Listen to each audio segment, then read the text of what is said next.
ನಮಸ್ಕಾರ. ಬನ್ನಿ, ನಮ್ಮ ಆರೋಗ್ಯದ ಬಗ್ಗೆ, ನಮ್ಮ ಒಟ್ಟಾರೆ ಸ್ವಾಸ್ಥ್ಯದ ಬಗ್ಗೆ ಒಂದು ಹೊಸ ರೀತಿಯಲ್ಲಿ ಯೋಚನೆ ಮಾಡೋಣ. ಇದು ಬರೀ ಮಾಹಿತಿ ಹಂಚಿಕೊಳ್ಳೋದಲ್ಲ, ಬದಲಾಗಿ ನಮ್ಮ ಜೀವನದಲ್ಲಿ ಒಂದು ಒಳ್ಳೆ ಬದಲಾವಣೆ ತರೋಕೆ ಇದೊಂದು ಮೊದಲ ಹೆಜ್ಜೆ ಅಂತ ಹೇಳ್ಬೋದು. ಹೇಗಿರುತ್ತೆ ಅಂದ್ರೆ, ದಿನಪೂರ್ತಿ ಸುಸ್ತು, ಏನೋ ಒಂಥರ ಸುಸ್ತು, ಮನಸ್ಸಿಗೆಲ್ಲೂ ನೆಮ್ಮದಿ ಇರಲ್ಲ, ಫೋಕಸ್ ಮಾಡೋಕ್ಕಾಗಲ್ಲ, ಚಿಕ್ಕ ಚಿಕ್ಕ ವಿಷಯಕ್ಕೂ ಕಿರಿಕಿರಿ ಆಗುತ್ತೆ. ಈ ತರಹದ ಅನುಭವಗಳು ನಿಮಗೂ ಆಗ್ತಾ ಇದ್ರೆ ತಿಳ್ಕೊಳ್ಳಿ, ಈ ಹೋರಾಟದಲ್ಲಿ ನೀವೊಬ್ಬರೇ ಇಲ್ಲ. ಅಸಲಿಗೆ ಇವೆಲ್ಲ ಬರೀ ಲಕ್ಷಣಗಳಲ್ಲ. ನಮ್ಮ ದೇಹ ನಮ್ಮ ಜೊತೆ ಮಾತಾಡೋಕೆ ಪ್ರಯತ್ನ ಮಾಡ್ತಾ ಇದೆ. ಅದು ನಮಗೆ ಏನನ್ನೋ ಹೇರೋಕೆ, ಏನೋ ಸಂಕೇತ ಕೊಡೋಕೆ ಟ್ರೈ ಮಾಡ್ತಿದೆ. ಈಗ ಆ ಸಂಕೇತಗಳನ್ನು ಸರಿಯಾಗಿ ಅರ್ಥ ಮಾಡ್ಕೊಳ್ಬೇಕಾದ ಸಮಯ ಬಂದಿದೆ. ಸರಿ, ಹಾಗಾದ್ರೆ ಈ ಸಮಸ್ಯೆಯನ್ನ ಸ್ವಲ್ಪ ಆಳವಾಗಿ ನೋಡೋಣ. ಅಂದ್ಹಾಗೆ ಇದನ್ನ ನೋಡಿ ಭಯ ಪಡಬೇಕಾಗಿಲ್ಲ. ಬದಲಿಗೆ ಇದರಿಂದ ಹೊರಗೆ ಬರೋಕೆ ಒಂದು ಹೊಸ ದಾರಿಯನ್ನ, ಒಂದು ಹೊಸ ಸಾಧ್ಯತೆಯನ್ನ ಹುಡ್ಕೋಣ ಬನ್ನಿ. ಭಾರತದಲ್ಲಿ ಸುಮಾರು 10 ಕೋಟಿಗಿಂತ ಹೆಚ್ಚು ಜನ, ಹೌದು ಅಷ್ಟು ಜನ ಮಧುಮೇಹದ ಜೊತೆ ಬದುಕ್ತಿದ್ದಾರೆ. ಇದೊಂದು ಬರೀ ನಂಬರ್ ಅಷ್ಟೇ ಅಲ್ಲ, ನಮ್ಮ ಸುತ್ತಮುತ್ತ ಇರೋ ಲಕ್ಷಾಂತರ ಕೋಟ್ಯಾಂತರ ಜನರ ಜೀವನದ ಕಥೆ ಇದು. ಈ ಸಂಖ್ಯೆ ನೋಡಿದಾಗ ಖಂಡಿತ ದೊಡ್ಡದನ್ಸುತ್ತೆ, ಆದ್ರೆ ಸಂಖ್ಯೆ ಅನ್ನೋದು ನಮ್ಮ ಹಣೆಬರಹ ಅಲ್ಲ. ಅದನ್ನ ನಾವು ಒಂದು ಬದಲಾವಣೆಯ ಆರಂಭದ ಬಿಂದುವಾಗಿ ನೋಡ್ಬೇಕು. ಇದೊಂದು ಎಚ್ಚರಿಕೆ ಗಂಟೆ ಅಷ್ಟೇ, ನಮ್ಮ ಜೀವನ ಶೈಲಿಯನ್ನ ಬದಲಾಯಿಸ್ಕೊಳ್ಳೋಕೆ ಸಿಕ್ಕಿರೋ ಒಂದು ಅವಕಾಶ ಅಂತ ತಿಳ್ಕೋಬೇಕು. ಸಾಮಾನ್ಯವಾಗಿ ನಾವೇನ್ ಮಾಡ್ತೀವಿ? ಮಾತ್ರೆ ತಗೊಳ್ತೀವಿ. ಆದ್ರೆ ಬರೀ ಮಾತ್ರೆ ತಗೊಂಡ್ರೆ ಸಮಸ್ಯೆ ಪೂರ್ತಿಯಾಗಿ ಬಗೆಹರಿಯುತ್ತಾ? ಇಲ್ಲ ಅಲ್ವಾ? ನಿಜವಾದ ಆರೋಗ್ಯ ಅಂದ್ರೆ ಬರೀ ರೋಗದ ಲಕ್ಷಣಗಳನ್ನ ಕಂಟ್ರೋಲ್ ಮಾಡೋದಲ್ಲ, ಅದರ ಮೂಲ ಕಾರಣ ಏನು ಅಂತ ಹುಡುಕಿ ಅದನ್ನ ಸರಿಪಡಿಸೋದು.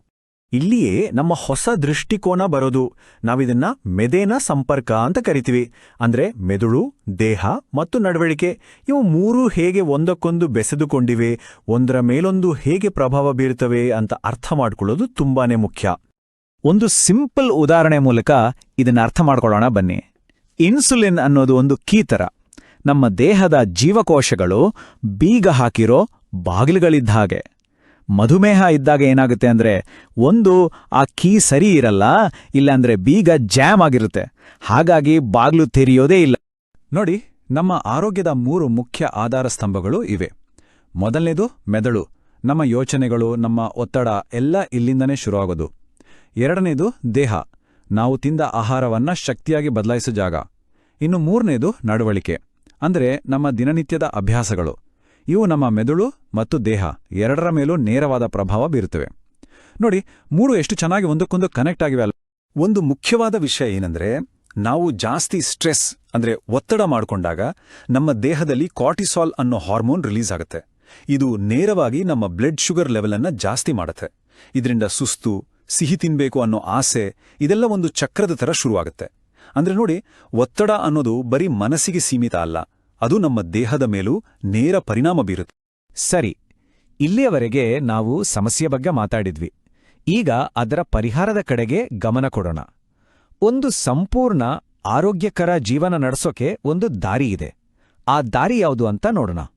ಈಗ ನಾವು ಯೋಚನೆ ಮಾಡೋ ರೀತಿಯಲ್ಲಿ ಒಂದು ದೊಡ್ಡ ಬದಲಾವಣೆ ಬೇಕು. ಹಳೆ ವಿಧಾನದಲ್ಲಿ ಏನಾಗ್ತಿತ್ತು? ಬರೀ ರೋಗದ ಲಕ್ಷಣಗಳನ್ನ ಕಂಟ್ರೋಲ್ ಮಾಡೋದು, ಮಾತ್ರೆಗಳ ಮೇಲೆ ಅವಲಂಬಿತರಾಗೋದು, ಹೀಗೆ. ಆದರೆ ನಮ್ಮ ಹೊಸ ಸಮಗ್ರ ದೃಷ್ಟಿಕೋನದಲ್ಲಿ ನಾವು ಮೂಲ ಕಾರಣವನ್ನೇ ಹುಡುಕಿ ಸರಿ ಮಾಡ್ತೀವಿ. ಜೀವನ ಶೈಲಿಗೆ ಮೊದಲ ಆದ್ಯತೆ ಕೊಡ್ತೀವಿ. ಮೆದುಳು, ದೇಹ, ನಡವಳಿಕೆ ಮೂರನ್ನೂ ಒಟ್ಟಾಗಿ ನೋಡ್ತೀವಿ. ನಮ್ಮ ಪರಿಹಾರ ಒಂದು 3 ಹಂತದ ಸರಳ ಪ್ರಯಾಣದ ಹಾಗೆ. ಮೊದಲನೇ ಹಂತ ನಮ್ಮ ಮೆದುಳನ್ನ ಸರಿಪಡಿಸ್ಕೊಳ್ಳೋದು, ಅಂದ್ರೆ ಒತ್ತಡವನ್ನ ಕಮ್ಮಿ ಮಾಡೋದು, ಗಮನವನ್ನ ಜಾಸ್ತಿ ಮಾಡೋದು. ಎರಡನೇ ಹಂತ ನಮ್ಮ ದೇಹಕ್ಕೆ ಸಪೋರ್ಟ್ ಕೊಡೋದು, ಒಳ್ಳೆ ಪೌಷ್ಟಿಕಾಹಾರ, ರೋಗನಿರೋಧಕ ಶಕ್ತಿಯನ್ನ ಹೆಚ್ಚಿಸೋದು. ಮೂರನೇ ಹಂತ ನಮ್ಮ ನಡವಳಿಕೆಯನ್ನ ಬದಲಾಯಿಸೋದು, ಒಳ್ಳೆ ಅಭ್ಯಾಸಗಳನ್ನ, ದಿನಚರಿಯನ್ನ ರೂಪಿಸ್ಕೊಳ್ಳೋದು. ನೋಡಿ, ಎಷ್ಟು ಸಿಂಪಲ್ ಆಗಿದೆ ಅಲ್ವಾ? ದೇಹಕ್ಕೆ ಸಪೋರ್ಟ್ ಕೊಡೋದು ಅಂದ್ರೆ ಎಲ್ಲೋ ಹುಡುಕ್ಬೇಕಾಗಿಲ್ಲ. ಅದರ ಮೊದಲ ಹೆಜ್ಜೆ ಶುರುವಾಗೋದೇ ನಮ್ಮ ಅಡುಗೆ ಮನೆಯಿಂದ. ಆಹಾರವೇ ಔಷಧಿ ಅಂತ ನಮ್ಮ ಹಿರಿಯರು ಹೇಳ್ತಿದ್ರು ಅಲ್ವಾ? ಅರ್ಶಿಣ, ಶುಂಠಿ, ಸಿರಿಧಾನ್ಯಗಳು ಇವೆಲ್ಲ ನಮ್ಮ ರೋಗ ನಿರೋಧಕ ಶಕ್ತಿಯನ್ನ ಹೆಚ್ಚಿಸೋಕೆ ಸಹಾಯ ಮಾಡ್ತಾವೆ. ಇದೆಲ್ಲ ಬರೀ ಮಾತಲ್ಲಿ ಹೇಳೋದಕ್ಕೆ ಚೆನ್ನಾಗಿರುತ್ತೆ ಅಂತ ನಿಮ್ಗೆ ಅನಿಸ್ಬೋದು, ಆದ್ರೆ ಇದು ನಿಜ. ಈ ದಾರಿಯಲ್ಲಿ ನಡೆದಾಗ ನಿಜವಾಗ್ಲೂ ಜೀವನ ಹೇಗೆ ಬದಲಾಗುತ್ತೆ ಅನ್ನೋದಕ್ಕೆ ಕೆಲವು ನೈಜ ಕಥೆಗಳಿವೆ. ಇವು ಖಂಡಿತವಾಗಿಯೂ ಎಲ್ರಿಗೂ ಒಂದು ಸ್ಫೂರ್ತಿ ನೀಡುತ್ತೆ. 47 ವರ್ಷದ ರೇಖಾ ಅವರ ಅನುಭವವನ್ನೇ ನೋಡಿ.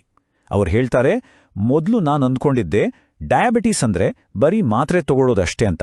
ಆದರೆ ಈ ಕೋರ್ಸ್ ಸೇರಿದ ಮೇಲೆ ಗೊತ್ತಾಯ್ತು ನನ್ನ ಆಫೀಸ್ ಟೆನ್ಷನ್ನೇ ನನ್ನ ಶುಗರ್ ಜಾಸ್ತಿ ಆಗೋಕೆ ದೊಡ್ಡ ಕಾರಣ ಅಂತ. ಉಸಿರಾಟದ ವ್ಯಾಯಾಮ, ಮಾತುಕತೆ ಇವೆಲ್ಲ ನನ್ನ ಜೀವನವನ್ನೇ ಬದಲಾಯಿಸಿತು. ನೋಡಿ, ಅವರ ಅನುಭವವೇ ಎಲ್ಲವನ್ನೂ ಹೇಳುತ್ತೆ. ಹಾಗಾದ್ರೆ ನಿಜವಾದ ಚಿಕಿತ್ಸೆ ಶುರುವಾಗೋದು ಯಾವಾಗ? ನಾವು ಬರೀ ಬ್ಲಡ್ ಶುಗರ್ ನಂಬರ್ ನೋಡೋದನ್ನ ಬಿಟ್ಟು ನಮ್ಮ ಮನಸ್ಸು ಹೇಗೆ ಯೋಚಿಸುತ್ತೆ, ನಮ್ಮ ದೇಹ ಅದಕ್ಕೆ ಹೇಗೆ ಪ್ರತಿಕ್ರಿಯಿಸುತ್ತೆ ಮತ್ತು ನಮ್ಮ ಅಭ್ಯಾಸಗಳು ಹೇಗಿವೆ, ಈ ಸಂಪೂರ್ಣ ಚಿತ್ರಣವನ್ನ ನೋಡಿದಾಗ ಮಾತ್ರ ನಿಜವಾದ ಬದಲಾವಣೆ ಸಾಧ್ಯ.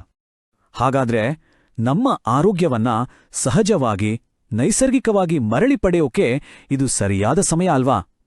ಆ ಬದಲಾವಣೆಗೆ ನಾವೆಲ್ಲ ಸಿದ್ಧರಾಗೋಣವೇ? ಒಂದು ಆರೋಗ್ಯಕರ ಜೀವನವನ್ನ ಕಟ್ಕೊಳ್ಳೋಕೆ ಸರಿಯಾದ ಜ್ಞಾನ ಹಾಗೂ ಮಾರ್ಗದರ್ಶನ ಇದ್ರೆ ಖಂಡಿತ ಸಾಧ್ಯ. ಆ ನಿಟ್ಟಿನಲ್ಲಿ ಮೊದಲ ಹೆಜ್ಜೆ ಇಡೋಕೆ ಇದು ಒಂದು ಅದ್ಭುತ ಅವಕಾಶ. ನೆನಪಿಡಿ, ನಮ್ಮ ಆರೋಗ್ಯ ನಮ್ಮ ಕೈಯಲ್ಲೇ ಇದೆ. ಧನ್ಯವಾದಗಳು.